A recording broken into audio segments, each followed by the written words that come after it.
May tinumba na namang papaya ang aking mga alaga. Ay, kita nyo gaho iyon. Yung nasa medyo dulong iyon. Yung pinagpepiestahan na yung ano, yung mga dahon. Kaya dapat po talaga ang mga tanim po natin ay merong ano, bakod. Yung hindi nila maa-access. Yan. Kasi sayang ang tanim natin kung madadaan-daanan lang po nila. Yan, ganyan nasisira. Yan. Eh, mahirap din naman ho na hindi sila alpasan. Dahil kawawa din naman, lalo't hindi naman ho kaya i-provide talaga yung pangangailangan nila sa pagkain sa loob ng kulungan. Yun. Bali ang katuray. Yan. In the future po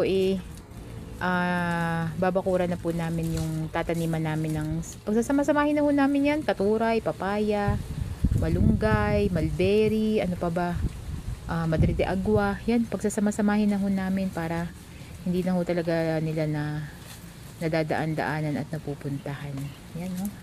Kasasarap ng kain, baga.